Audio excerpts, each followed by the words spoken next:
Amshika, you can start the prayers.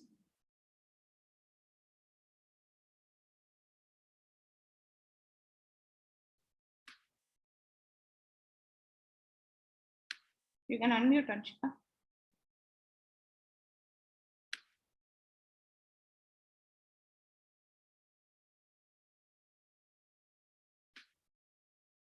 Amshika, please unmute.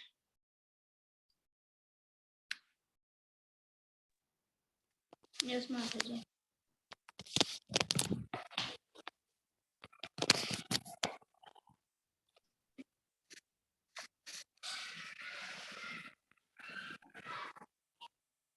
Can we start, Mataji? Om Ajnanatimirandasya Om Jnanatimirandasya Jnananjalashalakaya Kakshurannamitam Yena Tasmai Shri Gurave Namaha Shri Chaitanya Manopistam Stapitam Yena Bhutale Swayam Rupa Kada Mahyam Dadati Swapadantikam Vandeham Sri Guru Sri Guru Vishnupada Sri Yuta Padakamalam Sri Yudapada Kamalam Sri Gurun Vaishnavamsha Guru Vaishnavam Sri Rupam Sagrajatam Rupam Sagrajadam Sahagana Raghunathanvitam Danvitam tam sajivam Sarvaitam savadudam Parijana Krishna Chaitanya Devam Shri Radha Krishna Pada Sahana Lalita Shri Vishakhanvitamsha He Krishna Karuna Sindhu Dina Bandhu Jagatpate Gopesha Gopika Kanta Radha Kanta Namostute Tapta Kanchana Gaurangi Radhe Vrindamaheshwari Rishabhanostute Devi Mami Hari Priye Vanchakalpatrobhyasya Kripa Sindhubhya eva cha Patitam Pavanebhyo Vaishnavebhyo Namo Namaha Jai Shri Krishna Chaitanya Prabhu Nityananda Shri Advaita Gadadhara Shri Vasadi Gaur Bhaktavinda Hare Krishna Krishna Krishna Hare Hare Hare Rama Rama Rama Hare Hare Hare Krishna Mataji. Hare Krishna. Hare Krishna Mataji. Hare Krishna. Okay. So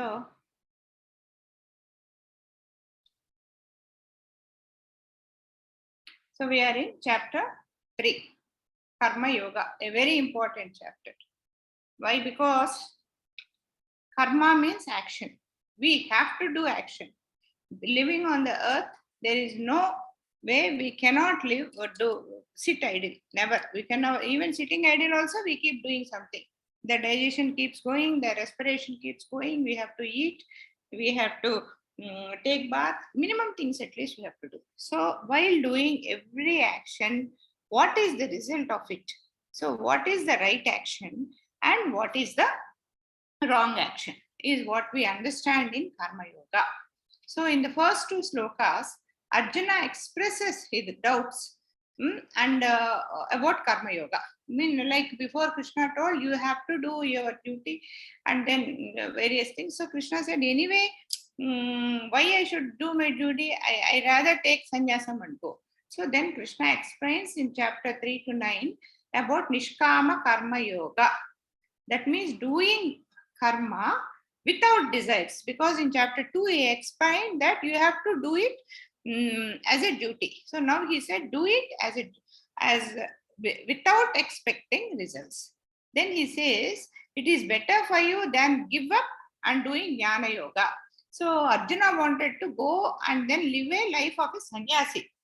So Krishna said rather than living as a jnana yoga, it is better to do karma yoga.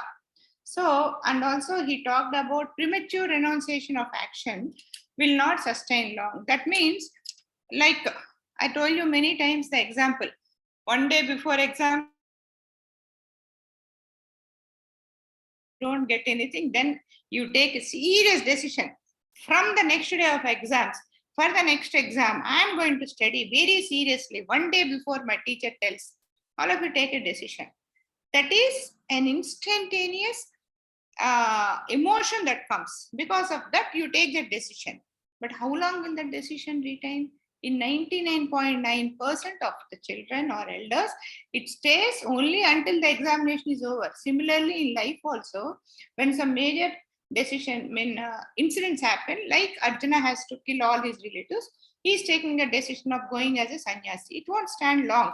The moment something, some unwanted thing is happening around, immediately the Kshatriya in Arjuna will come out and say, no, that is wrong, what is happening, kill them, punish them, correct it. So the Kshatriya will come. So he says that spontaneous, that premature renunciation should not happen. Renunciation is good, but it should gradually develop. Okay. Like you are saying, no, after getting into Krishna consciousness, slowly the change will come in us. Initially, we have a lot of anger, lot of desires, and a lot of emotions, doing a lot of things. We don't know what is wrong, what is right. But slowly, after listening, after getting into Krishna consciousness, slowly, without knowing, a lot of change will come. That is a gradual maturity, which will never leave us.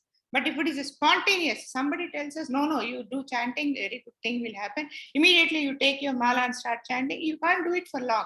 Only when you develop faith in it, it will stand for long. So, and also some people, they act as sannyasis, but internally the desires are there. That is called midhyachari. That's also not correct, because the renunciation, the change should come from within, not externally. Further, Krishna says, do your prescribed duty sincerely as an offering to Krishna. Whatever we do, we should not do it for our sake. We should do it for our sake, means not for our happiness. We should do it as a service to Krishna. This will keep us free from bondage. Like we know in our SSR classes itself, we learned that anything we do, it will lead us into bondage. So if we do it as a service to Krishna, even the food we eat will become, we are getting indebted to the plants who is serving us food. So if you offer it to Krishna and eat, that bondage won't be there. And in third chapter, the 10 to 16, Krishna spoke how he created these living beings and the cycle of sacrifice. About sacrifice, the demigods, who is giving us all the facilities in this world, and to whom we should offer those things. In 17 to 19, Krishna says, even if you are qualified for renunciation also, we should not get renunciation. And we should mentally be renounced and physically do our duties to set an example to others. Like Krishna. Krishna has no duties to do. He has no obligation. He has no responsibilities. He is a free man. The only free person on this creation is Krishna. And also, but even when he came as Krishna, he did everything. When he was a child, he went to school, he learned. And before that, he when he was a cowherd, he went to the forest with the cows. And then when he became a king, he has taken care of the king.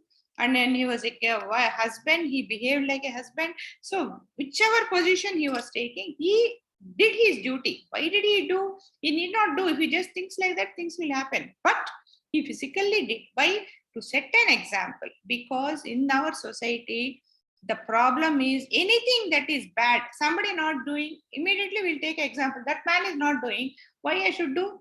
What is greatness with Krishna? Krishna is not doing. I am also not doing. We take such kind of an examples. So he has done all that to set an example. Okay. So till now we have talked about attached worker, attachment to work, and detachment. That is an attached worker and detached worker. That is karma kandi and karma yogi. This is what we have learned till now. So now we'll go to Sloka 3.30.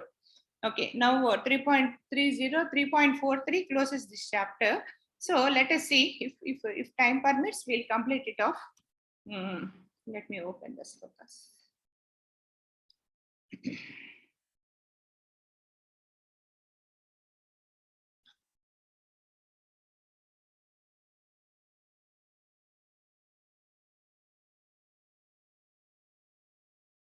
So Jitesh will read 3.30 because he's so nice. He asked about Prabhuji.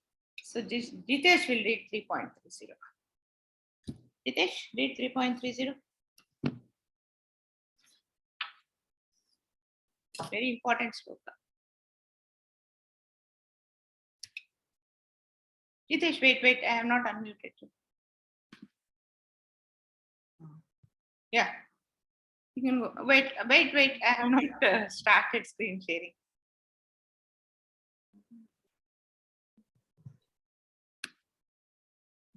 Can I start, Mataji? Wait, no.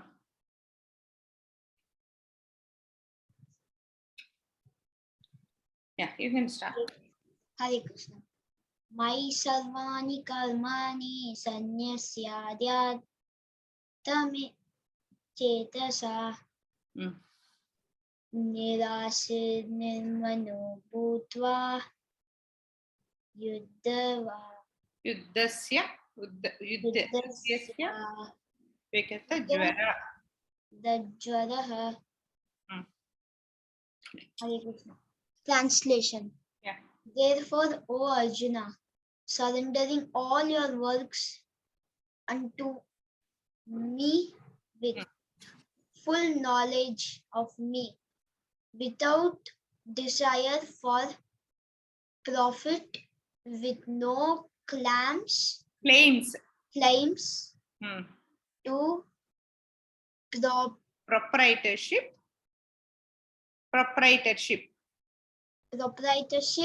and free from lethargy, fight.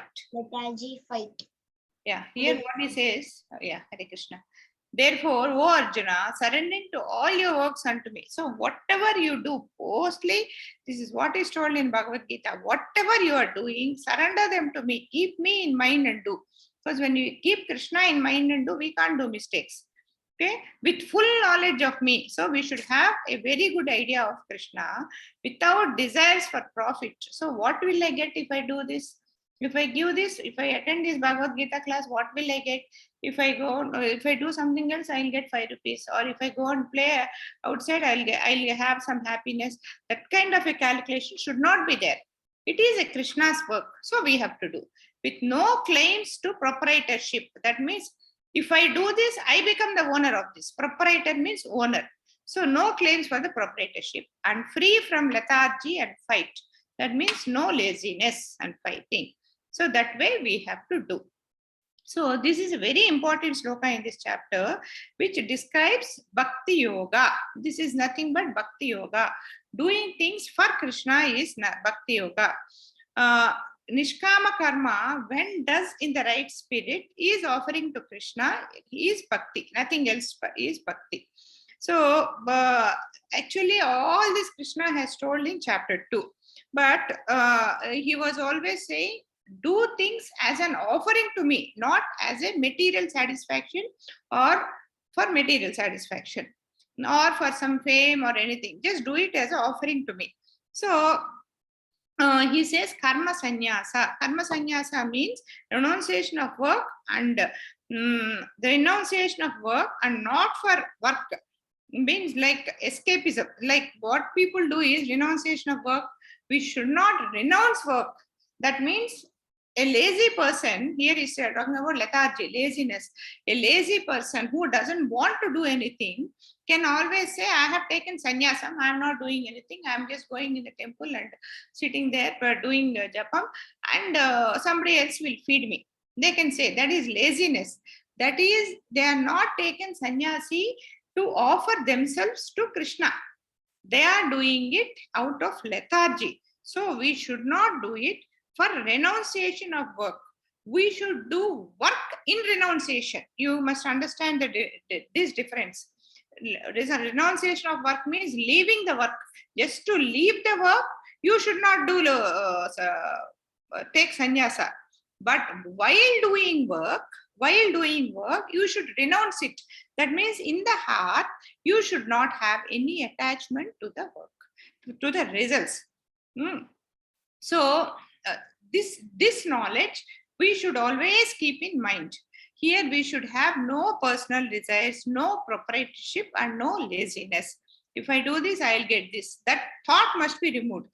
Why I am doing it is because it is the right thing to do. We should do, not because we are going to get something out of it. And also Prabhupada says this verse gives the purpose of Bhagavad Gita. See, Bhagavad Gita, Krishna has told definitely only for us, and the total purpose is explained in this chapter. Like, this is like a cashier. If you take the example of a cashier, you go to the bank and the cashier has crores and crores of rupees. He keeps taking money, he takes money, gives money, takes money, gives money. But he is always under the knowledge that that is not his money. He is doing it as a duty. He will never get attached to himself to the cash. But he knows that the cash is not his. But he also knows that he is very, very responsible. He is very answerable to the cash there. That is the difference. He should not feel that the cash is his, but he should always feel responsible for the cash, because in the evening he should account for every rupee of the cash.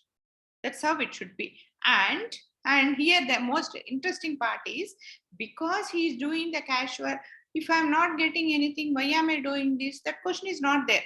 What is he getting? Because he is doing that cashier work, at the end of the month he is getting salary. That is how we get the mercy of Krishna, by doing work in this way. So this is a best example. So similarly, we have to take care of our family with detachment, which will give us renunciation. So we should not think, why all this, let me take sannyasam. No, every person should lead a family life.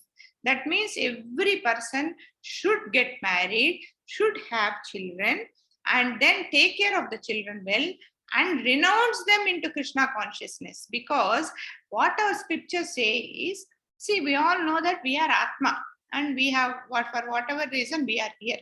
So these Atmas, they are, every Atma, once it becomes Atma, when it is not in a material body, it knows that it has to get relieved and go back to Goloka. So it keeps looking for a body. Bodies are not that easily available. So it looks for a human body. And if it gets the human body, the Atma can utilize it properly and go back to Krishna. So if people don't get married and don't have children, then how will the Atmas get purified and then go back to Krishna? They can't go. So having a family life is very important. Okay, so never think that we should become sannyasi and then lazy out and do. We should, and we have to do things, and we have to work as a what you call this, responsible person, and then even as a family man. This is very important. Okay. So next 3.1. Yeah, Rohan, you want to say?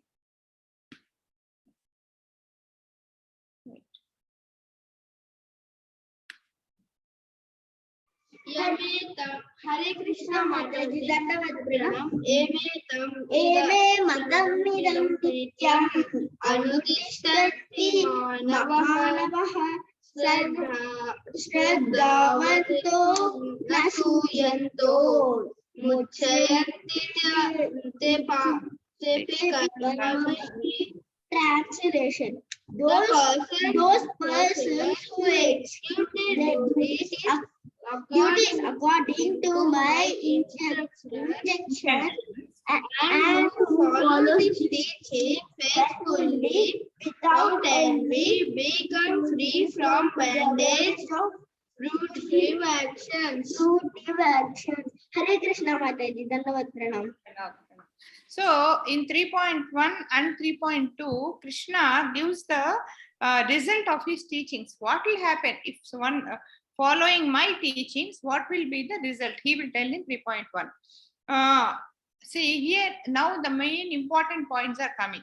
If a person follows his teachings without envy means jealous, asuya, and faith, he will be liberated from the bondage of fruitive results. Why Krishna is so, why this Krishna is saying is, because why Krishna has told Arjuna Bhagavad Gita is, Because Arjuna is a person who is not envious of Krishna. Why? Because how do we know that? Because Arjuna has surrendered. He has surrendered in 2.27 Sloka to Krishna. This is all for actually. So really, Krishna need not speak to Arjuna about envy. But this envy is the most dangerous thing in our life, which is spoiling all our. If we are suffering, and for all our sufferings, this is the main reason. So this is all for us. We are here just because we envied Krishna. See, basically, none of us will agree that we envied Krishna. We will say, no, I have no envy on Krishna. I like Krishna. I like him. I accept him. But now we may be feeling like that. But internally, if we are totally not envious of Krishna, we will surrender to him totally. And also, we have to understand one very important point. Envy means jealous. Is like a fireball. See, what we do is we envy others. That means our envy, we are putting it on others. That means we are showing it in a bad way to others. Okay. So what happens? Our envy, we are showing it on others. That means when envy is a fireball, we are catching the fireball in our hand. So what happens? Before our envy hurts somebody else, it is first hurting us. Our hands get burnt. So we must understand that our envy first burns us only before causing any harm to others.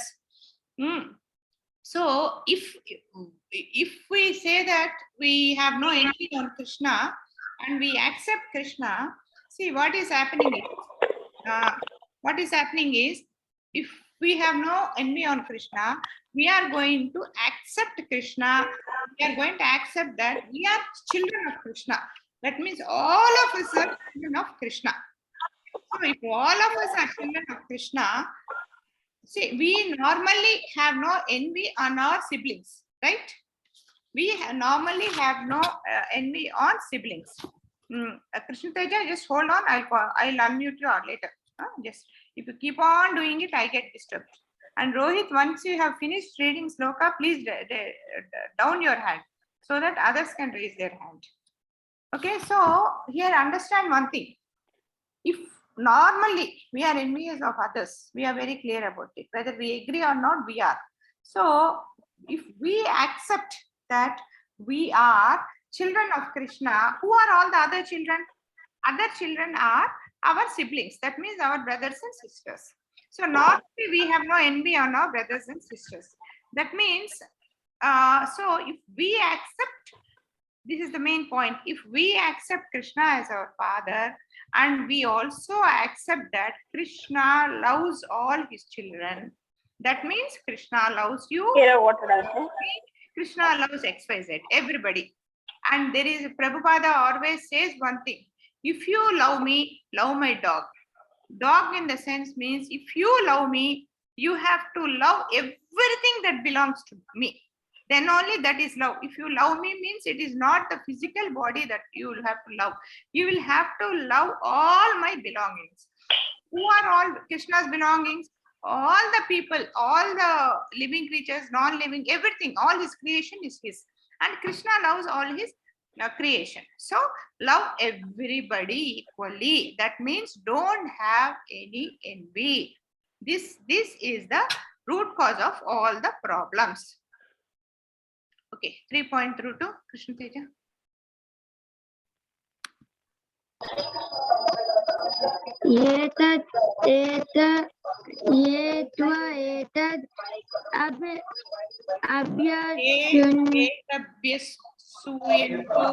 Nanu Tishtanti. Sarvajana Vimudam San Vidhi Nastan Achetasa. Translation. But those who out of envy disregard these teachings and do not follow them regularly and are to be considered Brief, bereft of all knowledge, befooled and ruined in their eh, endeavors for perfection. But those who, out of envy, disregard these teachings and do not follow them regularly. That means Krishna is teaching that don't envy anybody, love me, love everybody, no envy. This is what Krishna is teaching. And if you disregard, and that means if you don't obey all this, if you don't obey all this and do not follow them regularly,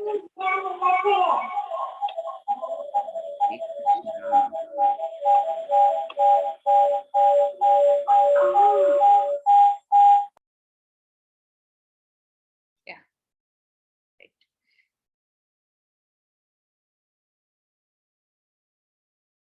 Okay. Teachings and do not follow them regularly are to be considered befit out of all the knowledge. That means has got no, all the knowledge, whatever they have got is gone and befooled and ruin their endeavors for perfection. That means they are ruining their the life and not getting perfection. As we know, Durlabham Manusha Janma. Even though we have this knowledge, if you don't follow all this, we are wasting our the benefit, the perfection, what we are supposed to get. See, a person who is aware of sinful reactions here, wasting our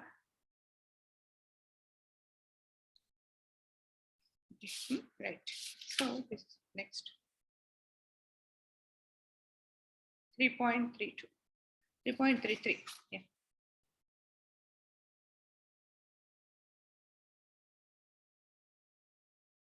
Yeah, Vishnu Priya.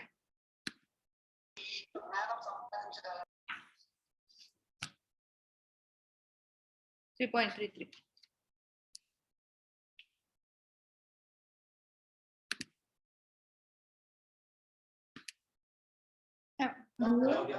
Mataji, can you hear me? Yeah. Sadrisham chestate swasya prakrite gnanavan api prakritim yanti bhutane nigraha kim karishyati. Translation. Even a man of knowledge acts according to his own nature, for everyone follows the nature he had acquired from three modes. What can repression accomplish? Yeah. Every man of knowledge acts according to his own nature. For everyone follows the nature he has acquired from the three modes. I mean, all of us have got all the knowledge, but we are not following that knowledge. And how are we living our life? We are following the life which we have acquired from our previous karmas, either sattva, rajo, tamo, guna, whichever three modes of nature, whichever we have acquired, we are only continuing that. This knowledge we are not utilizing and we are not changing our lifestyles. Then what can he say is what Krishna is telling.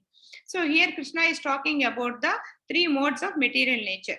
So he is telling we will act only according to our acquired nature. So here what is important is how are we having this nature? We are having this from our previous life. So by getting this knowledge, by getting the knowledge of Bhagavad Gita, slowly we have to change ourselves. These modes, whatever we are getting, are impelling us to and forcibly stopping us from doing what is good. So we have to control ourselves. The only way of knowledge association. So how do we do it? So whatever we see around us is what normally attracts us. So it's very important. In English, there is a saying, tell me who your friends are, I'll tell you who you are. That means our association tells who you are. So we should always try to be in good association. Even in good, if you are in association of Krishna consciousness, Krishna devotees, we'll get that. See, if you people don't attend the class for 2 months, you will slowly forget all this. Because the external temptations and the things are so attractive, it makes us forget this. And also, whatever is directly seen before us is normally what attracts us. Mm. So what happens is, even though we really don't practice the natural, whatever the qualities we have acquired from us, from our previous life, they keep coming out. So with this knowledge and with the practice of doing Krishna consciousness and with regular chanting and regular recitation of slokas, regular recitation of Bhagavad Gita and doing service to Krishna, we should keep ourselves in a proper way until we are totally renounced. If this is how gradually one will get. Is that making a lot of noise?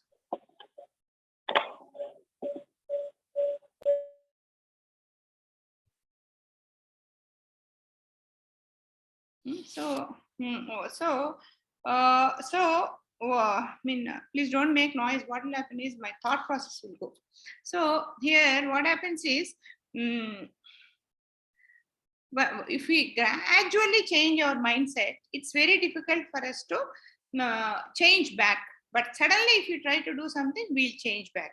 Only when the only example Krishna says, Prabhupada says is, with normal people like us, this works. But with highly impure people, what happens is they are the people on which, for whatever reason, Krishna has his blessings and certain association of great devotees. They are the people who can suddenly change, but that is very difficult. For example, we know the story of Valmiki, who has written Ramayana. He was a hunter and he used to everyday hunt, kill animals and then sell them in the market and keep feeding his family. So one day Narada Maharshi comes and asks him, are you not doing sin? He says, okay, I'm doing sin, but it is my responsibility. I have to take care of my family. We are all one, something like that, he says. Then Narada Maharshi says, okay, if you are feeling so much responsible towards your family, go and ask your family if they are going to share the sin, what you are acquiring by killing all these animals. So not that much. Narada Maharshi asks. So Valmiki goes to his house. So he was very confident that they will share. So he goes home and asks his wife and children. He says, no, why will we share your sin? That is your problem. Your problem is to feed us. So you, however you earn, it is your problem. That if you earn a sin, that is yours. If you earn a good fortune, that is yours, not mine. So that is when Valmiki gets realization. Say, what am I doing? And then he realizes, and then he turns a devotee of. Suddenly that change comes. But that kind of sudden change, it rarely comes, doesn't come. For people like us, it has to gradually come. So then Valmiki, then Narada Maharshi advises Valmiki to say Hare Krishna mantra. Then Valmiki could not even say Rama with his, such a small word he could not say, because his mouth was, he is such a sinful man that he could not pronounce the word Rama. Then he was advised to say Mara, Mara, Mara, Mara. So he keeps on saying Mara, Mara, Mara, Mara, Mara, Mara, Mara, it becomes Rama. And then he becomes such a great saint that he writes Ramayana one day. So that way it has to be a gradual renunciation. 3.34.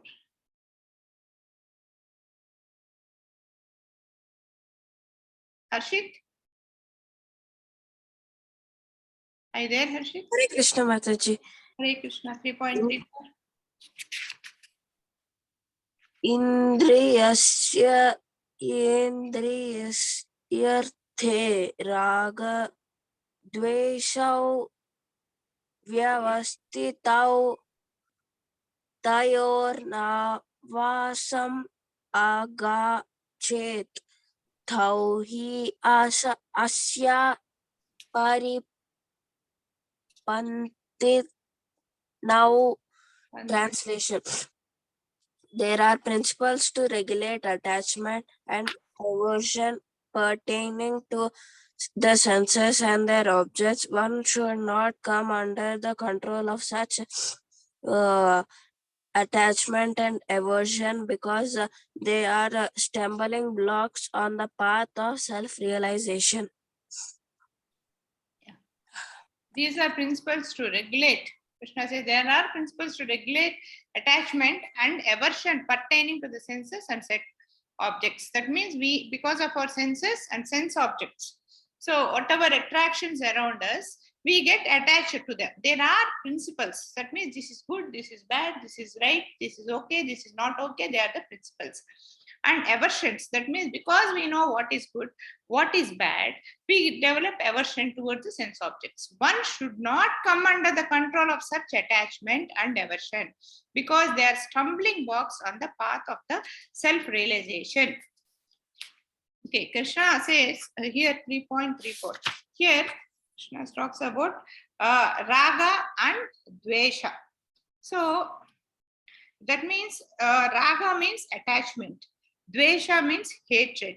What Krishna says is, regardless of our senses and sense object, we should not develop love or hatred or anything, because this love and hatred both are stumbling blocks.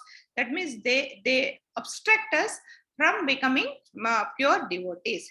Even dvesha is, hating something bad is also very bad, because that hatred, say, if you just recollect yourself, you get anger on somebody, whatever you do, that anger keeps on, you keep on thinking about that anger only. More than love, the anger keeps ringing in our mind continuously. So that dvesha is also very dangerous in spiritual progress. So we should not have either love or hatred or anything. We should just say, okay, that's not bad, that is not good, I will not do. That's good, I will do. We should take it in such a simple way. Giving enjoyment to sense objects is also by sense objects and vice versa. That means enjoying sense objects or hating sense objects, both are bad. We have to understand that it is a stumbling block. Arjuna points out, because Arjuna says, I don't want to fight. Krishna point is, Arjuna says he is hating fighting. So Arjuna says, I don't want to do it. But what does Krishna say? He says, whether you like it or not, it is your duty, is your prescribed duty. So you have to do. That means when we have to do a work, we have to do it for Krishna when it is our prescribed duty. So do it. No questions like saying like it or disliking it. When we have a profession, do it with us in the service of God, and not just because you like it or you don't like it. Okay, because okay, that's one. Next 3.35. Atidi, you would like to read?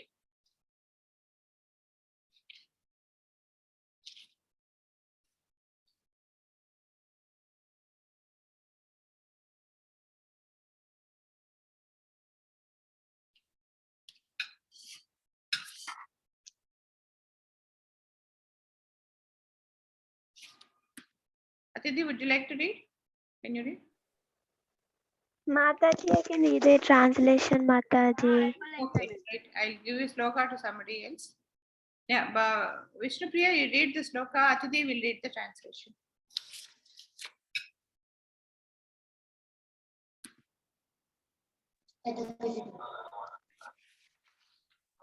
श्रेयान् स्वधर्मो विगुणा परधर्मात् स्वनुष्ठितात् स्वधर्मे निधनं श्रेय परधर्मो भयावह. Translation.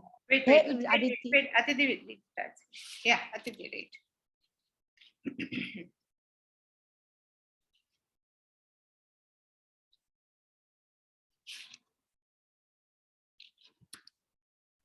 Yes, Mataji. Yeah. It is far better to discharge one's prescribed duties, even through faulty, than others' duties perfectly. Distraction in the curse of performing one's own duties better than engaging in another's duties. For to follow another's path in dangerous. It is far better to discharge one's prescribed duties, even though faulty, than others' duties perfectly. Distraction in the course of performing one's own duty is better than engaging in others' duties. For to follow another's path is dangerous. That means we have a prescribed duty. So, because our prescribed duty, we may not find it interesting. We might find others' prescribed duty interesting.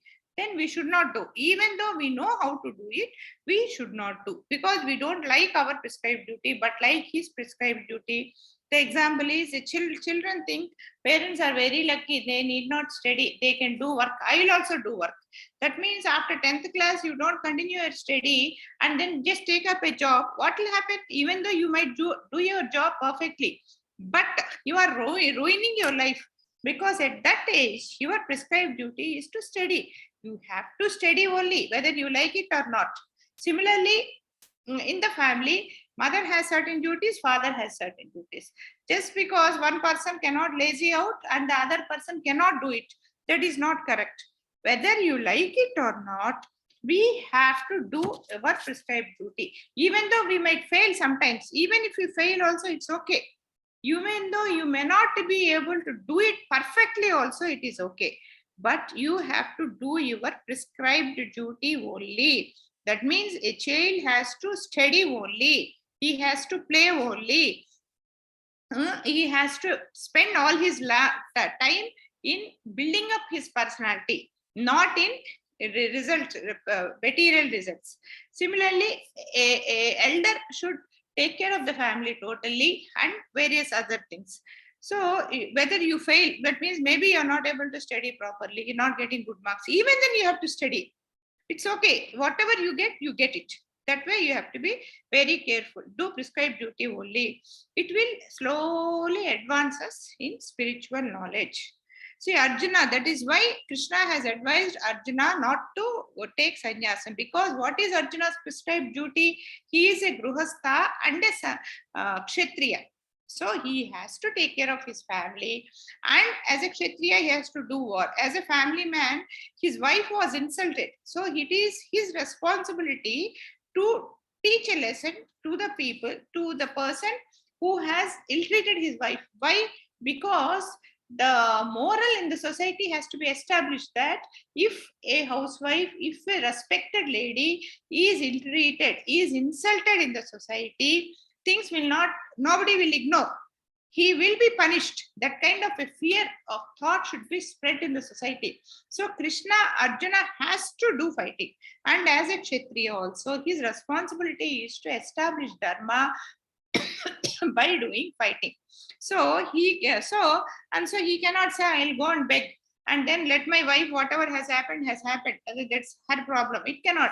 If he does that, what will happen? Every fellow will catch every other's wife on the road and then keep insulting her. So he cannot do it. So if even though if he fails in the war also, it's okay. He has to die as a Kshatriya. Either he has to win as a Kshatriya or die. Even though if he feels that it is destruction, killing my guru and my grandparents and parents is a destruction, also he should do it. So here, by doing our prescribed duty, we should gradually elevate us, not abruptly elevate us. That is one thing we have to be very cautious.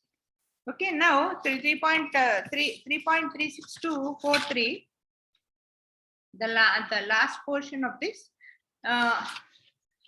Akshay, are you there? You have joined today.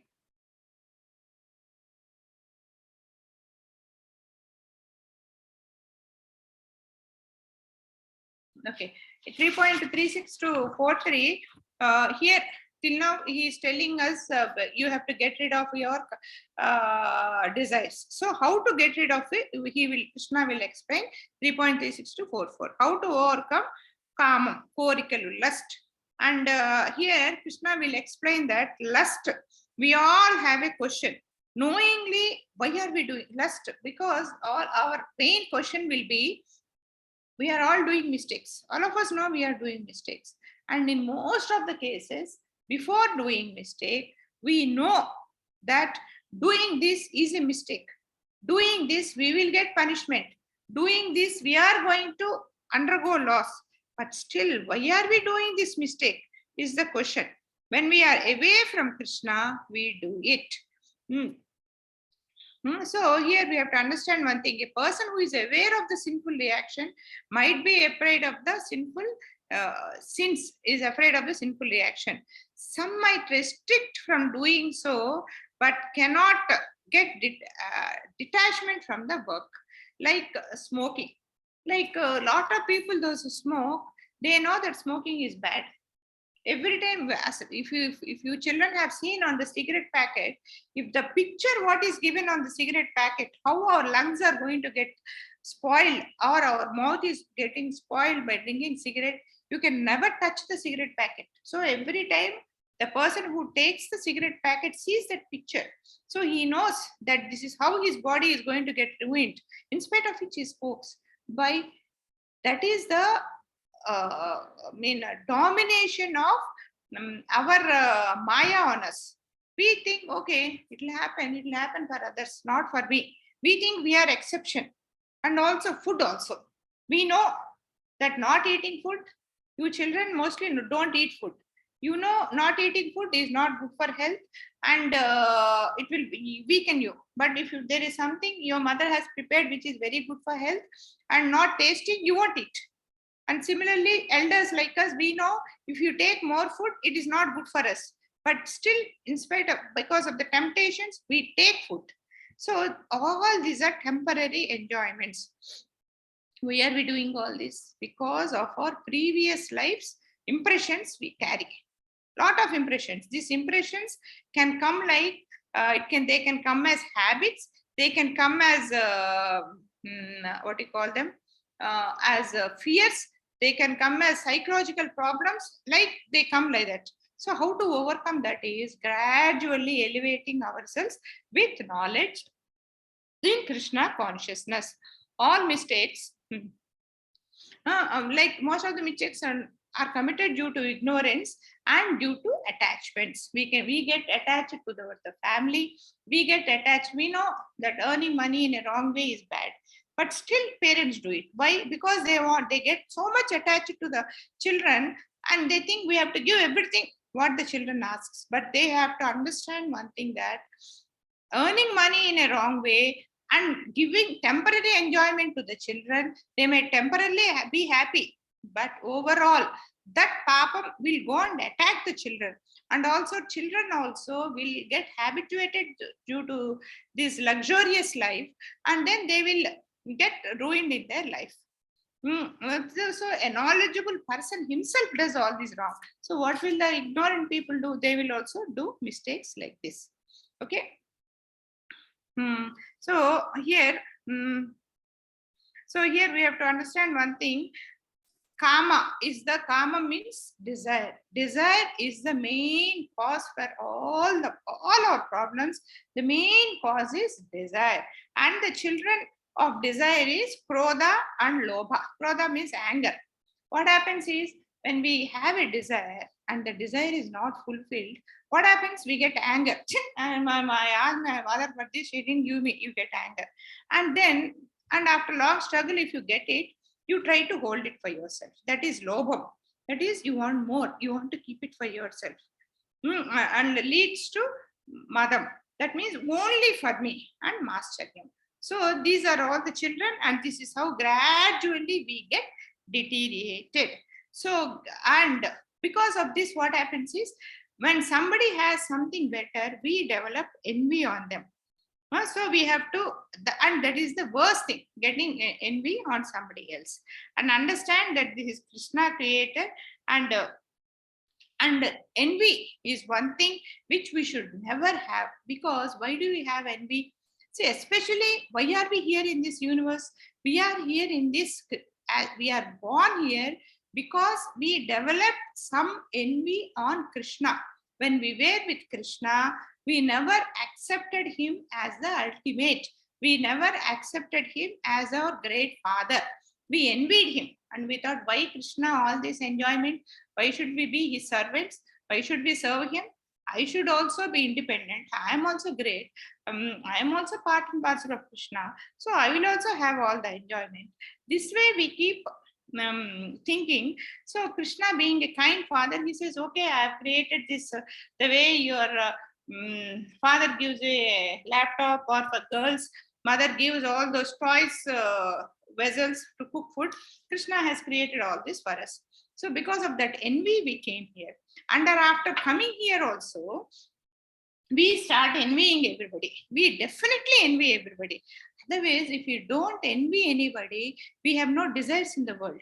We just have no desires in the world. Just understand this. And there is no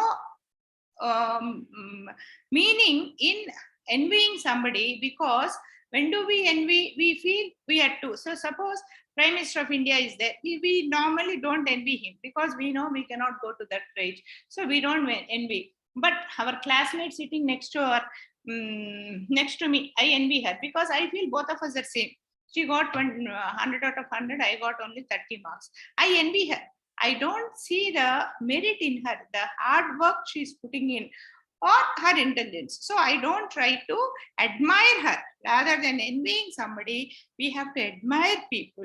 And here one thing we have to understand, that we think we are all same, but understand we are all not same. No creation on this world is equal to somebody else. Every creation has got its specialty. For example, why do government take our fingerprints as a if they want to recognize Padmavati as Padmavati, they check my fingerprint or they check the eyeball. Why? Because my fingerprint or my eyeball will not match with anybody else. That is the greatness of Krishna.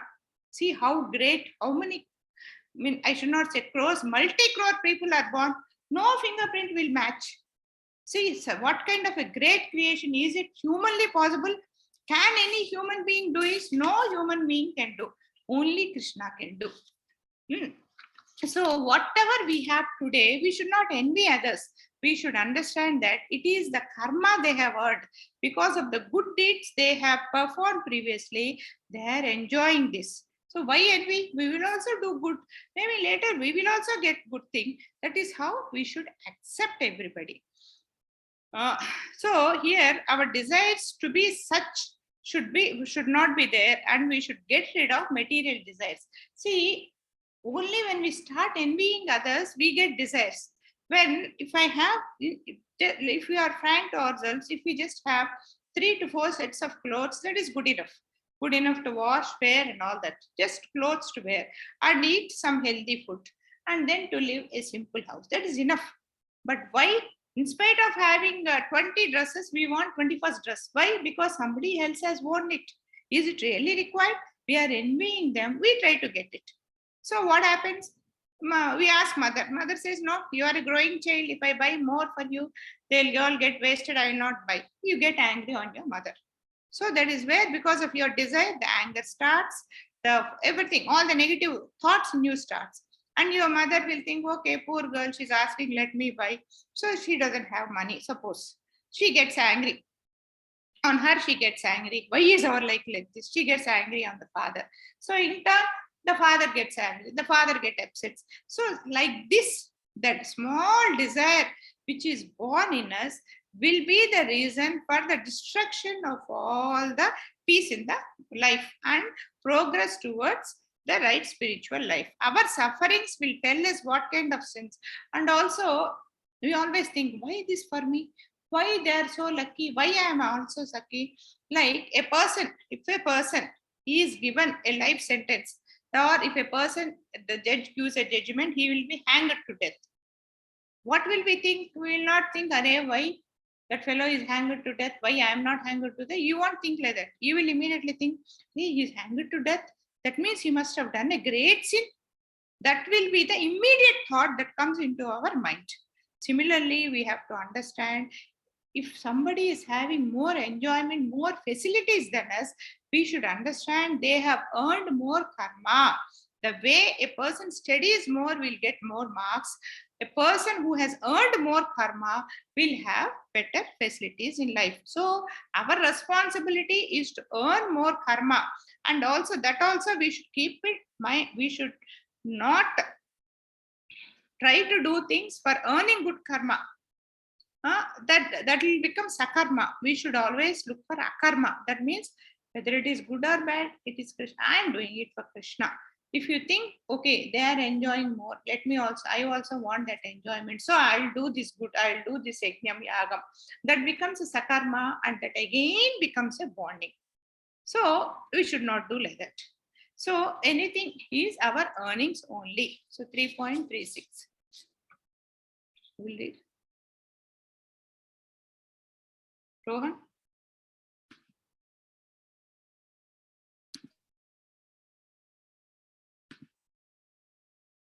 Yeah, Rohan, switch on your video.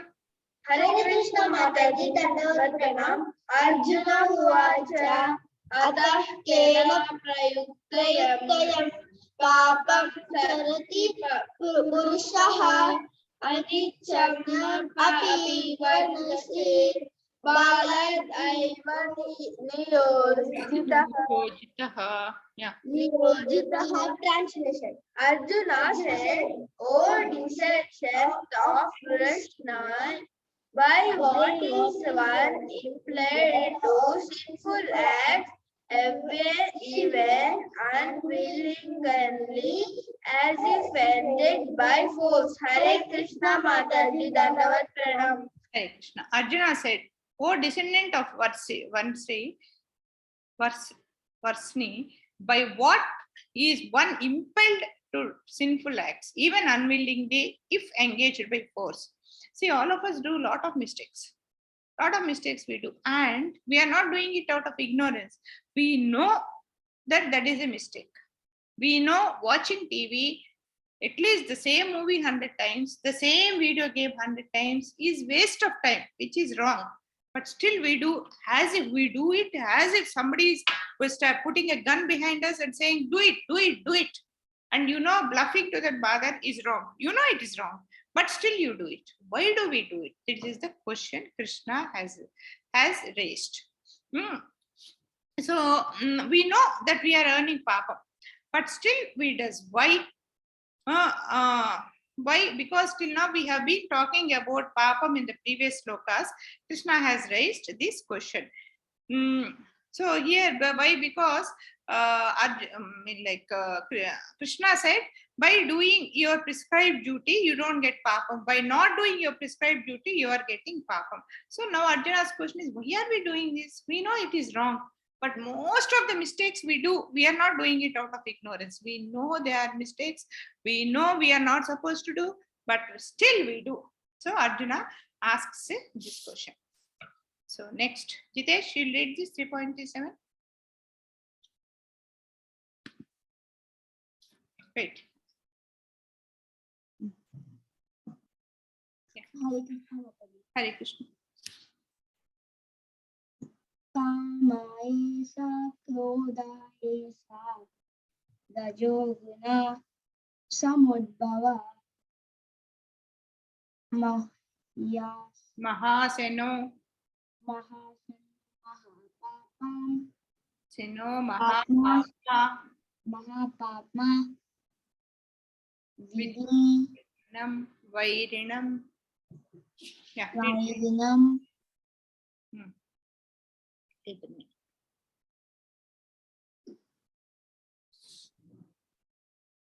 the meaning. Translation. The Supreme Personality of Godhead said, it is lust only, Arjuna, which is born of contact with the material mode of passion and later transformed into volt, and which is all devouring sinful enemy of this world. Hare Krishna. Yeah. The Supreme Personality of Godhead said, now the Krishna asked, why are we doing these sins even though we know they are wrong? This is a question which all of us know. Even your parents always ask, you know what you are doing is wrong. Why are you doing it? For which you yourself have no answer. Why am I doing? I know it is wrong. But still, because of the material enjoyment that you are getting, you are doing it. So now Krishna answers that question. It is lust. That means it is the desire. Lust means desire. To enjoy something is lust, which is a very bad one. Arjuna, it is the lust, Arjuna, which is born of contact with material modes of passion. That means passion means we like to do it, material modes of passion, and later transformed into what? That is anger, and which is all devouring sinful enemy to this world. Okay? Devouring means what?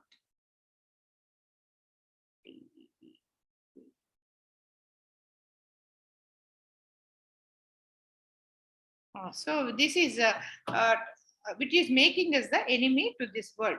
So this is Krishna says it is all the lust, the desire in us is what the desire for material enjoyment is the reason for it. Lust is the root cause due to rajoguna, that means mode of passion. We know all the three modes. Sattva, Rajo, and Tamo Guna, the mode of passion, and when not fulfilled, it becomes anger. We have talked about it. We discussed in second chapter also how the fall down starts. Starting from Rajo Gunam, we think we are independent. We always think I am independent. I can do anything I like. From there, the desire starts. The moment the desire starts, the anger starts. And Gautama Buddha, all of you know about Gautama Buddha, who has seen the anger, who has seen the suffering of the world and has done meditation on Bodha Vriksha, and he realized that the root cause for the suffering of this world is only desires. And so all sorrows are comparative. We always think like we have a riddle. One says, I have drawn a line. Without touching this line, make it smaller. How do we draw a bigger line next to it? It becomes smaller. Or if you have to make it bigger, draw a small line there, it becomes bigger. Comparatively, it is bigger. Similarly, our problems, our sufferings are also comparative only. So, like we always think, she wore a 1,000 rupees frock. Why am I wearing only 800 rupees frock? It is comparison. So when we compare it with somebody wearing a 100 rupees frock, we are happy. So the same frock, what we are wearing, can give us happiness here and give us sorrow here. Why? It is only comparison we are doing. Okay. And also when we fail also, it's only comparison. Like in our class, there are 30 children. All the 30 children failed. If I also fail, I have no problem. Everybody failed, I also failed, will be the simple answer you give to your parents. But in the class, if 29 children pass and you fail, then you will become very sorrowful. See, here failing is common, but at one place all passed, in another one all failed. So it is not the result that is putting you into problem or suffering. It is the comparison which is putting you. That means the envy which is putting you. We have to be very careful. Comparison is the worst thing we do in the world. We have to compare with a good thing with not a bad thing. Like somebody is attending this class, I am not attending, feel bad for it. Somebody is going and playing in the hot sun and I am not able to play. That is a bad comparison. So never feel bad for any problem in the world. Problems are bound to come. It's only different levels. So why are we here? Because we are here only to suffer our problems, to wash our problems. So never think that we have a problem. We will have problems. Only thing is we have to stop comparing and we have to count our blessings and not our sufferings. And the most important thing is we always think that we love somebody. But here we should differentiate between the love and the lust. That means lust is a desire. Love is a good feeling. That means when we love somebody, we only wish that something good should happen to him. Whereas when we have a lust on him, we expect something from them. So that is the difference. But we don't understand the difference between these two. These days, I don't know whether your children, I can mention it or not, we see in the paper, some fellow loved one girl. Because that girl has refused to love him, he has gone and cut her throat. What is this? If you really love her, what is it you have to do? You have to say, okay, that she doesn't like me, very good. I wish all her best. She should be happy. But why should he cut her neck? Because he feels she has to be mine. So she is not. So she has to die. That is not love. In love, we can never imagine something bad happening to them. So that is what it is. So this lust has to be turned as love to Krishna. Anger can be engaged in devotional services. Like we have a tendency of having anger. That anger, what we should do is, like Hanuman. Hanuman is a very angry person. So when he got angry, how is he showing it? He is showing it when he got anger on Ravana, he burned Lanka and showed it. That way, we can show. And then, but we should not do destruction towards good. So if you just start showing our anger on all unnecessary things, it becomes very bad. So miseries are, understand here when I said the big line and the small line. Miseries in this life, all of you very clearly remember this. Miseries are compulsory. We are all going to have problems in life.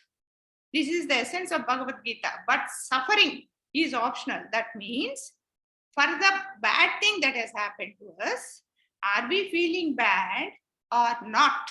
If we are not feeling bad, that misery cannot touch us. Nothing will happen.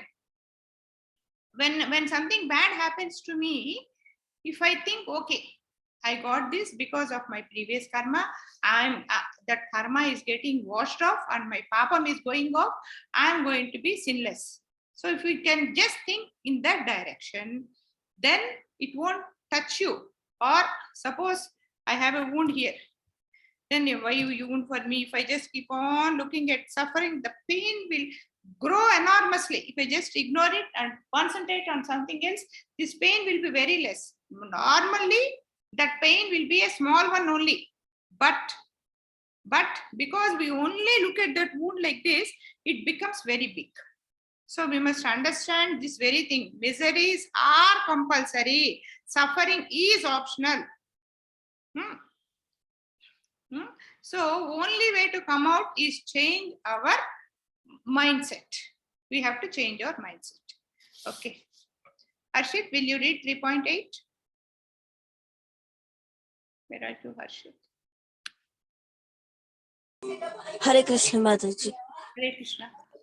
धूमेन व्रियेते वह्निर् Vahniryatha dharmo यदा धरोसो मलेन च यतो लम्भेन वृतो गर्भास् तथा तेन दमावृताम्. Translation: as fire is covered by smoke, as a mirror is covered by dust, or as an embryo is covered by the womb, the living entity is similarly covered by different degrees of this lust. Yeah, this is very important sloka. The fire is covered by smoke, as the mirror is covered by dust, or the embryo is covered by womb. That means when there is a fire, the smoke comes. So what happens when the fire is really burning, the smoke doesn't come. So when the fire is slightly low, the smoke covers. So what happens?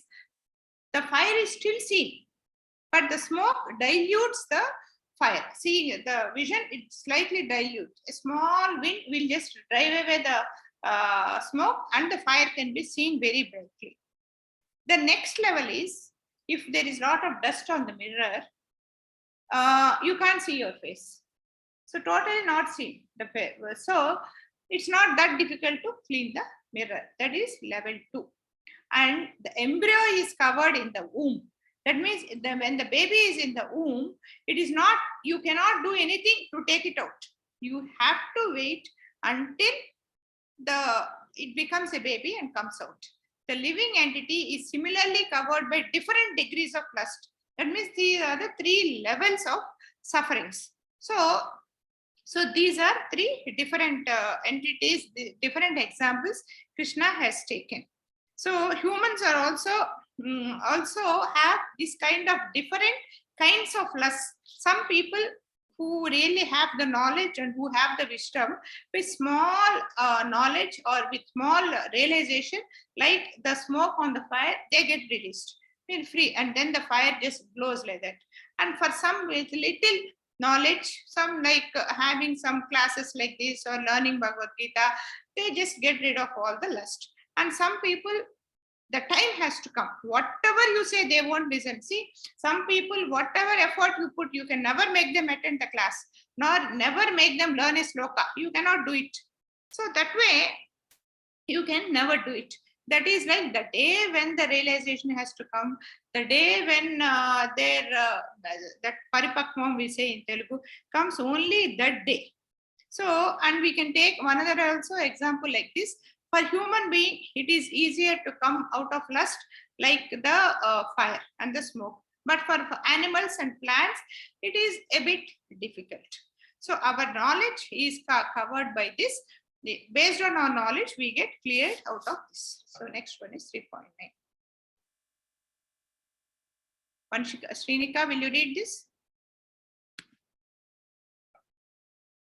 Srinika?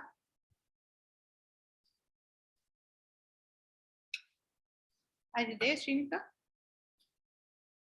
Yes, Mataji. Switch on your video.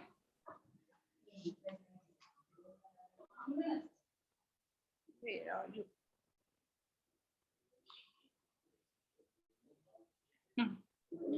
Yeah, Srinika. 3.9. Avrutam janam. Jnanavetena. Janam. Jnanam. Jnana. Metena. Jnano. Nitya vairina. Jananimu. Sister is not there. Gunaninu. Sister is not there, Vanshika. She is there, Mataji. She is not ready. She's there. Kama Rupena Kaunteya. Kamarupena Kaunteya. Dus Purin. Lena Nalena Cha. Lena cha. Read the meaning. Translation. Thus, the wise living entity's pure consciousness Becomes conquered by his his eternal enemy enemy. in the form of lust, which is is never satisfied and which burns like fire. Yeah. So this is very important. Thus, the wise living entity's pure consciousness becomes covered by his eternal enemy in the front of lust. So we have all the knowledge, but it becomes covered by, here what is important is it covered by smoke, is it covered by lust, or is it like an embryo inside the womb, and which burns like a fire. So here 3.9, no, it's now here one thing we have to be very clear, that we will think, okay, if I buy this, I'm happy, I will not ask. Now we'll say it's holidays have come, father, please buy me a chessboard. I will not ask you any game. Or you buy me a cricket bat, I will not ask you anything more. Something like that we'll say. But what we do is, when father gets the chessboard, we play it for 2 days. Then the next day, our neighbor buys something else. Then we say, buy that. And the third day, somebody else buy that. We want that. Always we will be, the moment our desires start getting fulfilled, we will ask for something else. It is very human. Nothing, I mean, I don't say wrong, but nothing new in this. Anything we, the desires keep, like morning, we have a beautiful breakfast. We can't say, okay, mother, you served beautiful breakfast in the morning. Afternoon, you give a simple lunch. We won't say, no, no, no, afternoon, you prepare this special food for me. Like that, the moment our desires get fulfilled, our desires keep increasing. Very difficult to satisfy us. Like we have some small problem on the skin, just scratch it. It will be very soothing. So it keeps on calling us for scratching. We scratch it so badly. Actually, this is a small itching only. A mosquito must have bit there. What happens? It becomes a wound. We scratch it to that extent that it becomes a wound. If we had left it like that, so just applied some coconut oil or some cold cream there and left it off, it would have gone. But we went on scratching because it was very soothing. What happens? A real wound will be formed there. And then the infection also will form there. And the infection will be so dangerous. Even then, we keep scratching around it. The infection catches our hand. And then we do like this, it goes and has, or we do like this, it goes and the infection goes here. If only we had stopped scratching on day one. That means we know there's a mosquito has bit. Let us apply some cold cream or something and keep. It will not ask. It will just go away. That way, we have to control our desires on day one. This is very important. So it is very important to control our desire. So then what happens is the lust will never be developed. So the lust will only come when the supply is too much. So, or there's one way of controlling it. Like there is a fire. If you just keep going one spoon of ghee, the fire keeps burning bigger. So that is how we increase the lust. But if you take a bucket full of ghee and then just put it on the fire, the same ghee, at an instance, the fire is put off. That is one way, but that is not a recommended way. The recommended way in Bhagavad Gita is not to satisfy it on day one. As like that, somebody likes sweets very much. You by force get him 10 kilos of sweets and make him sit. You have to eat sweet, that's all. You have no option. Just eat it. If you just make them eat it like that, he eats the sweet so much that in his life he will never touch sweets. So that is one way of stopping it, but that is not the recommended way. The only way is never encourage it from day one. Yeah.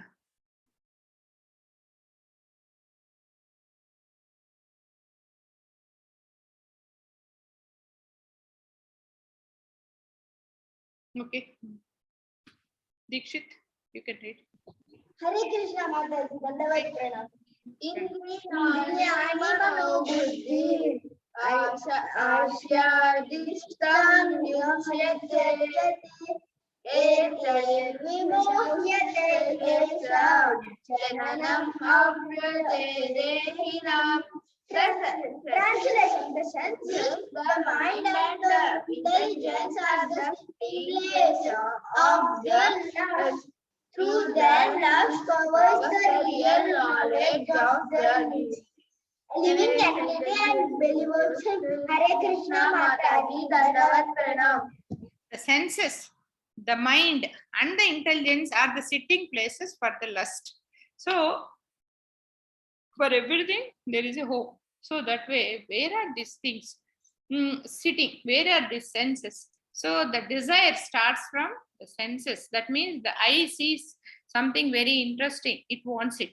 The tongue tasted something interesting, it wants it. The ear heard something beautiful, it wants it. That way, the sense object, that means we switch on the AC, the skin is so comfortable, it wants it more.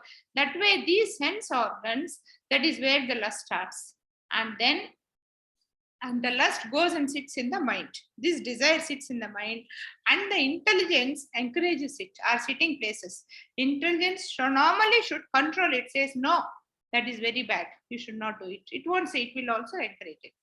The lust covers the real knowledge of the living entity and bewilders him. Even though that's bad, that's how it happens. The senses. So when someone has no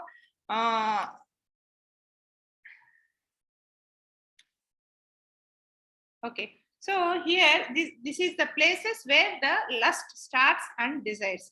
And for some people, these desires get satisfied. And so it keeps on increasing. For some people, it doesn't happen.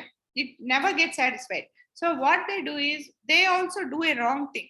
That means I'm not getting first in the class, but I am desirous of doing it, but I am lazy fellow and I don't study. So what I do is I just sit like this in front of my textbook and then start dreaming as if I have written beautifully the exam and my teacher has given full marks and I came first in the class.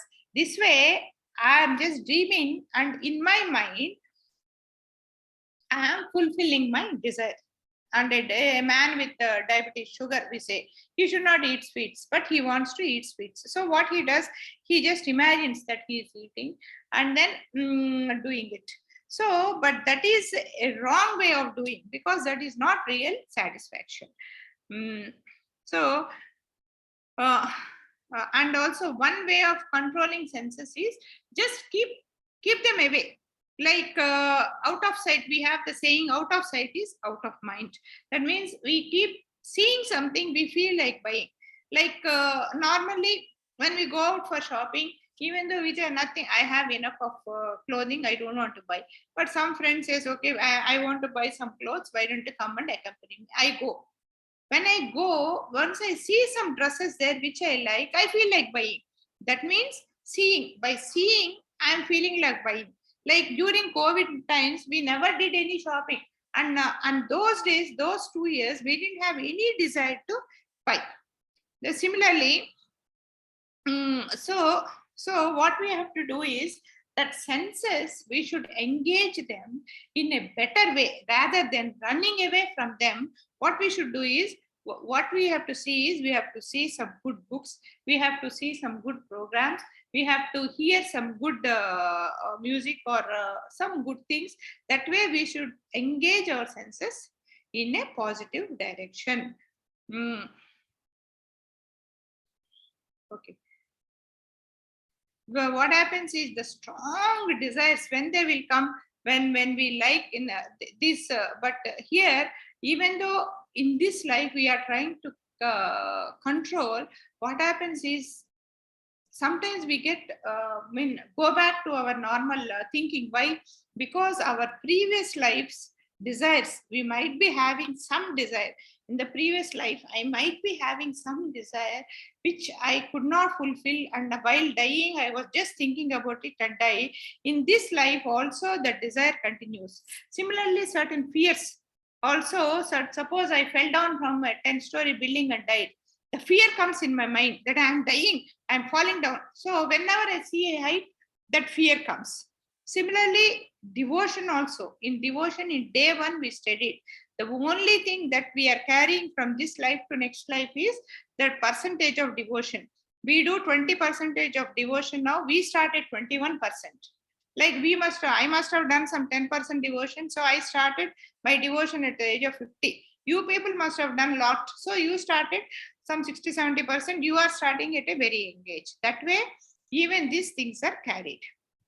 So Sloka 41. Only 2 more slokas, we'll finish it up. Yeah. 41. Who is ready?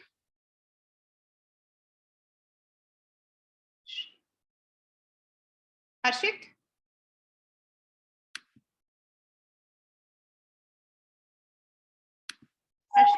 Hare Krishna, Mataji. Hare Krishna.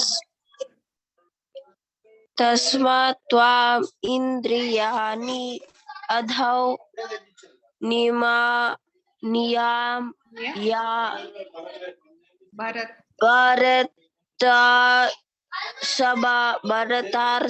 bharatar sabha papamanam prajahi enam jnana vijnana nashanam. Translation. Therefore, O Arjuna, best of Bharatas, In the very beginning, curd of a crab, this great symbol of sin, lust by regulating the senses, and this destroyer of knowledge and self-realization. Yeah. So therefore, O Arjuna, best of the Bharatas, in the very beginning, corrupt this great symbol of sin, lust, by regulating the senses and slay this destroyer of knowledge and self-realization. So he says, Arjuna, you are the greatest of Bharatas. From day one, we have to control our senses. That means when you children, now you are still like, when you become 15 years, 16 years, what happens? One of your friend will answer, you offer you a cigarette. You will say, no, cigarette smoking is bad, I won't smoke. Then he will say, no, one cigarette, what will happen? Just for the fun of it, just one. So you'll think, okay, one cigarette, what will happen? Let me think one. And that one will take. Next day, one more fellow will say, that fellow asked you to smoke, you smoke. Today, if I ask why will you not smoke, then the obligation. Second day, you smoke. Some other reason, the third day. So that way, you will get habituated to smoking. So it will, and the enjoyment which comes out of smoking, if at all is there, will be tempting you. So on day one only, if you say, no, I will not smoke, whatever you may say, okay, you want to cut off my friendship, cut off, I will not smoke. So that way, your friend says you will copy in the exam. So you'll think, okay, next exam I'll study well, this exam I'll copy. Finish.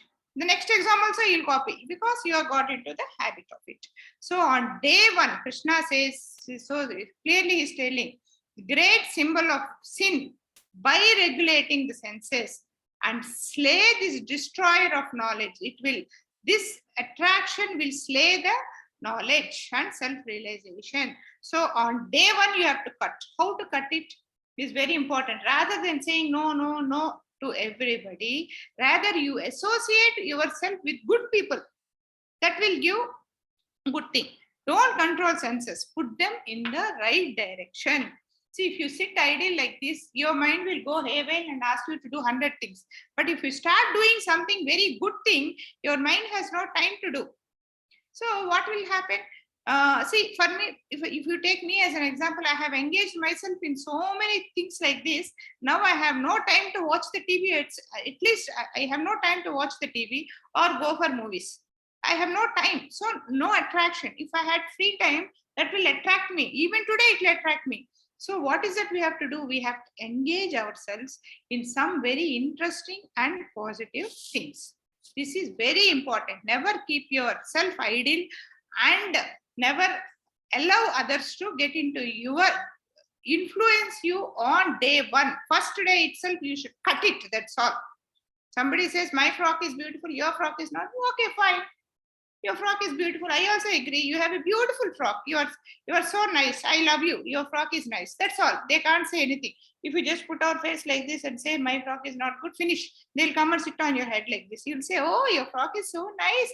You yourself say, that's it. It stops there. Yeah, 3.42. Yeah, Vishnupriya? Vishnupriya, will you read? Vishnupriya, not there? Yeah. Okay, Rohan. Hare Krishna Mataji, Dandavat Pranam. Indriyani parani ahur. Indriyebhaya param manah. Manasasthanuvara buddhi. Yo buddhe paradastu satah. Translation: the working senses are superior to dull matter. Mind is higher than the senses. Intelligence is higher than the mind, and the soul is even higher than the intelligence. Hare Krishna Mataji, Dandavat Pranam. Mataji, all are reading Mataji, one after another. Huh? One after another, all are leaving Mataji class. Okay, from next class, you read one after another. What is that? Who asked you to read together? Did I ask you to read? No. Okay. The working senses are superior to dull matter. So here he is giving the hierarchy of how it works. So the dull matter is the body. So this body, these senses are influencing the body, and superior to that senses is mind, and superior to that is intelligence. Superior to intelligence is ego, ahankara, me, mine, and superior to that is the soul. So if in Krishna consciousness are like snakes, if we are in Krishna consciousness, it is like all the senses, the snakes will have certain poisonous glands. It is like the poisonous glands are removed. So we no more we have enjoyment in the material desires. Ego is trained to be, because here the ego, here what is the main thing we are learning in Krishna consciousness is that we are not great. It is Krishna who is great, and we are the servants of Krishna. That means when we feel ourselves as servants, we are putting ourselves low. So here the best example what is taken is the Ratham on which Krishna and Arjuna are there. So I think I have taken too long class today. I'll just go fast. Last sloka. It's okay, no? Another 5 minutes. So here body, here the example what he is giving is the body, our body is like the chariot, and the senses are like the 5 horses of the chariot. And how are the chariot horses controlled? How are the senses controlled? The chariot is moving because of the horses. Okay, the body is moving because of the senses. And how are these horses controlled? Because of the reins of the horses. That means there are some ropes tied to the horses, and also the whip which the charioteer holds. So whenever he wants to increase the speed or reduce it, he gives a whip. So that way it is controlled. Or when he's going very fast, he want to control, he pulls the reins. That way it is controlled. And so the reins are the whip, and they are in the hands of Krishna, intelligence. So intelligence is Krishna. Krishna gives us the intelligence, and the Atma, the person, the charioteer is Arjuna. Even though Krishna gives the intelligence, our ego, the Atma, which is under the ego, it will decide whether to take the horses this direction, this direction, this direction. So that is how. So control the mind using the intelligence. So it all depends on how we control our mind. If the controller is weak, that means if the charioteer is weak, the horses will go the way they like. So whichever way they want, they can go. And also, so here our intelligence and our mind should be very strong. So if we have very strong mind, we will never do the mistakes on day one. This is very important for you kids. Never get into a wrong track on day one. So I finished 4.3 also. Okay, 4.3. Who will read?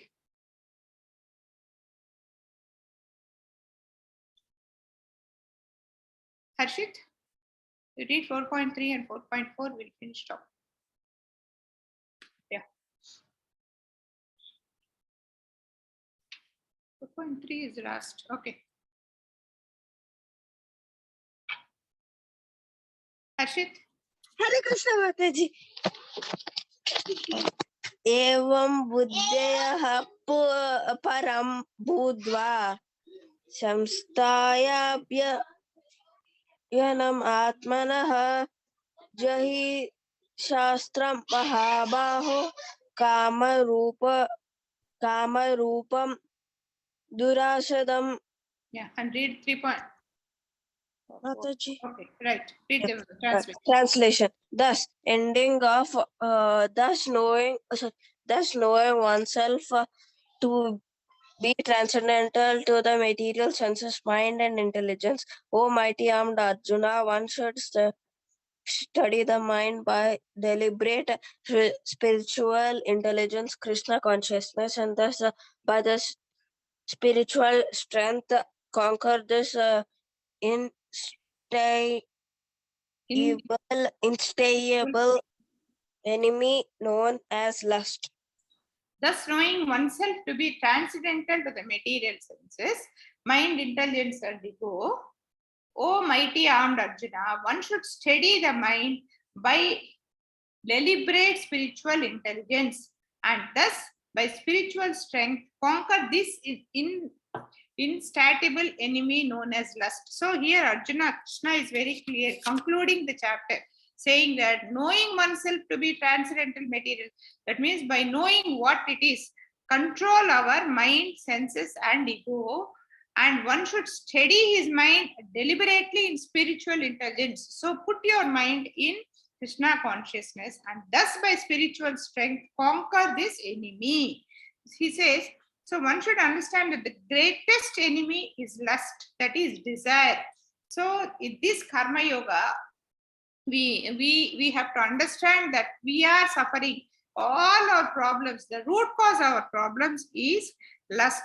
The storage space of this lust is mind. So control the mind. So restrict our senses. So by practicing Krishna consciousness, we bring all our senses to control. The recommended method is control the senses on day one and perform prescribed duties of Krishna. That means here we start, okay, first day let me do a mistake, later we will control, it will not work. On day one itself, we have to control our mind. So this is Karma Yoga. We finished Karma Yoga. Right? Are you all clear? Hare Krishna. I have to give you attendance, no?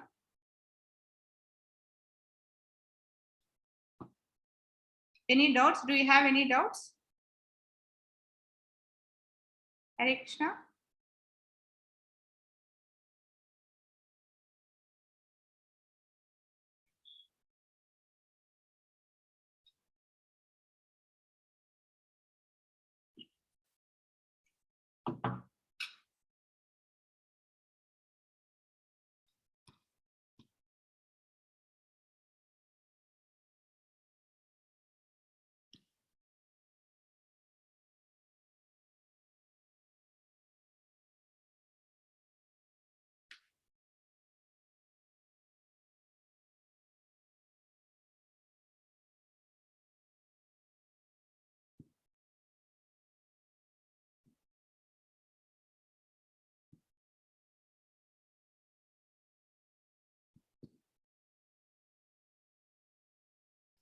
Yeah, I've given attendance. Please mark.